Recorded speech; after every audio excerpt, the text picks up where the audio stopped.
Hey guys, hope y'all are doing well. Wanted to give a little update on the 700 swap Grom. Got a few key pieces and parts in this week. I'm excited to get to this weekend. First thing first, I went ahead and ordered a MPS air compressor for the air shifter. Mainly because I like the idea of just being able to use the air shifter whenever I would like to. Whether it be at the track, on the street, don't have to think about it. It's not going to be a hassle to stop places and air up if I want to use it, or somebody else wants to try it on the bike and the tank's low. So MPS, I think 9 out of 10 people I asked about air shifter stuff recommended MPS. So went with their air compressor. It's small, compact. Where I mounted it is actually where a lot of the Grom guys that are running air ride in the back, they'll mount their compressors somewhere up here. So this worked out super well. All I did was I made some 1/8" bar stock mounts with a little angle iron, make sure it didn't move front to back. Welded it on and drilled 4 holes, and that's it.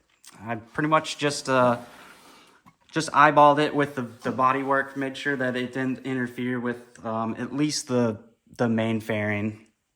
Again, trying to keep the outside of the bike stock appearing as possible. Did have to trim a little bit on the black kind of trim piece, but not a big deal. The frame and everything's black, so it kind of blends in pretty well. And it's worked out great. Some people have this, their air compressors ran on a momentary switch.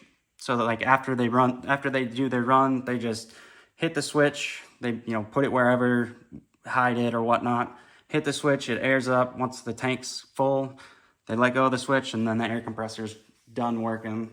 So I could have went that way, but MPS also sells a pressure switch.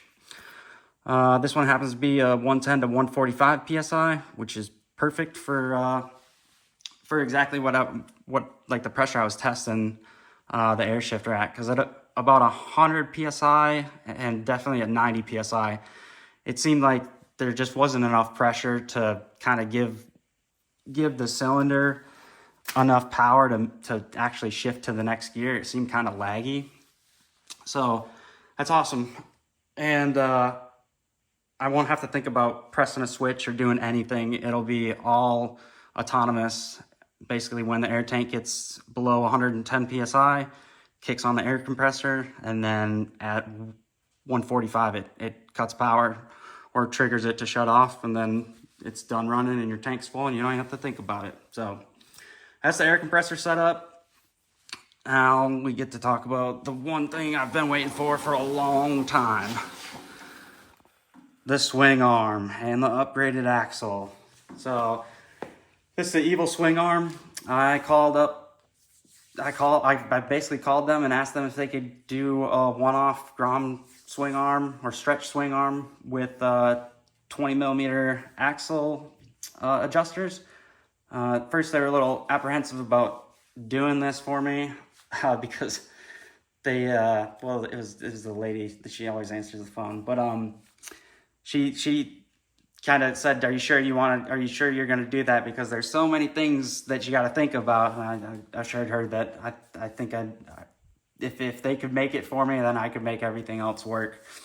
So this is super cool. It is a Grom swing arm with 20 millimeter axle adjusters. So there's I don't know if you guys follow like the Street Sweeper. He's got the Grom with the Ducati engine he's trying to put in, but he actually ordered one. And then after the fact was like, oh, maybe that 12 mil axle that the Grom comes with isn't going to be strong enough. And he talked about cutting the ends off and welding his own on there. And I know if I did that, I would screw it up. So I was super happy when I called and we finally got to like actually talking about doing this. Took about 6 weeks, not a ridiculous amount of time at all. And yeah, this is super cool. So the axle adjusters, obviously 20 mil. I do have to modify them a little bit because it's got little mounting tabs for a chain guard. I did order a chain guard after the fact. I didn't know if it came with those holes in it, and since it did, I decided I might as well get the chain guard because my plastic stock one, it doesn't have the mounts for that. So we're going with their chain guard as well.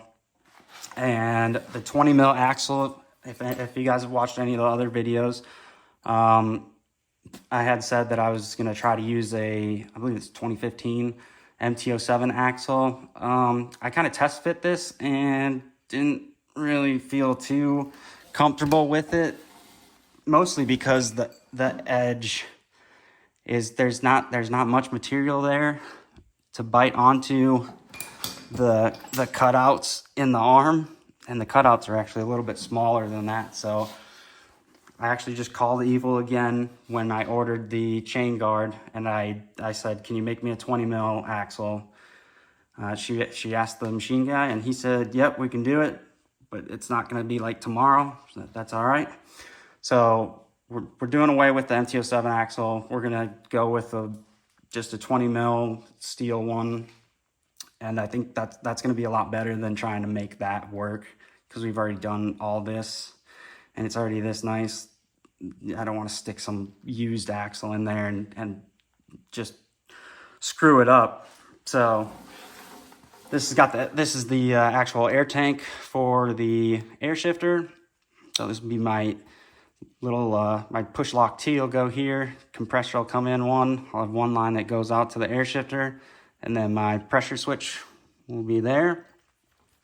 And I believe this is a 6 to 10. I don't remember what I ordered, but it looks a lot, at the very front hole, it looks a lot like the 6-inch stretch that's already on the bike. So I believe this is a 6 to 10. Did not know that the tank was going to be that close to the shock mount. So that kind of screws up my plan to run my bigger external tank, because yes, it does fit in there perfectly. I mean, this is like picture perfect. It's awesome. It'd be great. But if I run this at the 10-inch setting, it potentially, the wheel could be so far back that it's going to raise the bike up yet again. I don't know how many inches, and it's perfect the way it sits right now. So if I go to the last setting and it's a little high, I'm probably going to want to lower it a little bit. And that's where this kind of, if I would have went with like a 10 to 12 inch arm, I think this would have worked out a little bit better. But I didn't want to go that big. That's just obnoxious, especially if I want to keep riding this like in the curves at all. So I pretty much have to make this so that I can run a drop link, and I can't run the external tank back here because the tire with it towards the front setting I think it's fairly close to the air tank. So initially, my idea, I think this is ultimately what I'm going to go with. I'm going to have to cut a scallop out of the tank, and actually it'll be kind of up here because this tank will sit down. So I'm going to have to cut a little U out and patch the tank. It might look a little funky, but I think it's still going to look all right. It probably wouldn't look as goofy if I kept the plastic, because that would hide it. And now that I'm thinking about that, I just thought about that. I might try to make that work to hide the cutout in the tank. But anyways, I'm setting it up so I can run a 2.5 inch drop link in the back. Kind of like what I did on that one. I did initially have it up close, but I made it farther back so that I could run a 2.5 inch drop link. Didn't end up going with it on that, but on this, with it all the way out, potentially. So that's the arm. Next thing I had them do was I asked them not to weld this on, and actually they said that this would be an issue, but this is actually the channel that the brake sits in, or the brake caliper mount. So I asked them if they could send it with the arm, send the arm raw. I potentially might weld this in myself, and it's going to be basically, so I want to stay with the 6-inch if I can. If we go to the drag strip or whatever, I can move it to 10. That's cool. And I want to have the option to run a brake. So I might run, this would just be on the other side, but I might run the brake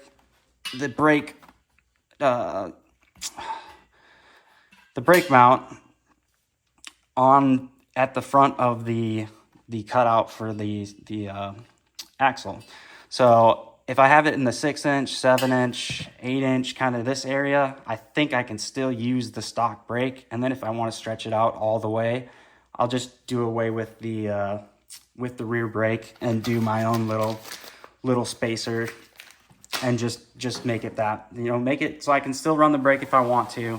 And then if I'm going to the track or doing something that I don't need the rear brake on, going for a fast time or something, or I want to have the really stretched look, I can still have the mount there, but then just do away with the rear brake, which this really doesn't even need a rear brake, guys. I don't think you guys realize the engine braking.